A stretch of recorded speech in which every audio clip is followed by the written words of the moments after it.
প্রেম করে পালিয়ে বিয়ে করার অভিযোগে বিড়ালকে গ্রেপ্তার করলো ডিবি হারুনের সদস্যরা। অতঃপর আদালতে বিড়াল নিজেকে নির্দোষী করার জন্য বক্তব্য পেশ করলো। বিড়ালের প্রেমিকের ভাই বলল, না, ও আমার বোনকে পূর্বক বাসা থেকে নিয়ে গেছে। মুরগি মশাই বললেন, চুপ থাক, আমরা যেটা ডিসিশন দেবো সেটাই।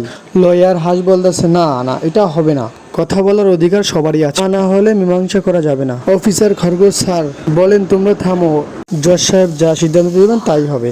ওয়ার্ডার ওয়ার্ডার, এই কেছে আমি বিড়ালকে 12 বছরের কারাদণ্ড করলাম। বিড়াল বলল, এটা কেমন বিচার? না, আমি এই বিচার মানব না। তারপর বিড়াল জেলখানা মোট পরিষ্কার করার দায়িত্ব পায় এবং বিভিন্ন টেকনিক্যাল কাজের সে আগে থেকেই টেকনিক্যাল কাজে ভালো পারদর্শী ছিল। তারপর জেল থেকে বের হওয়ার জন্য বিশাল গ্যাং তৈরি করে। কিভাবে এই জেল থেকে বের হওয়া যায়, নিজেদেরকে দক্ষ এবং পারদর্শী করার জন্য তারা বিভিন্ন ব্যায়াম এবং এক্সারসাইজ করে এবং রীতিমতো খাবার খায় এবং তারা একদিন এক বিশাল মাফিয়া প্ল্যান করে এবং সেই প্ল্যানটি ফাঁস হয়ে যায়, যার ফলে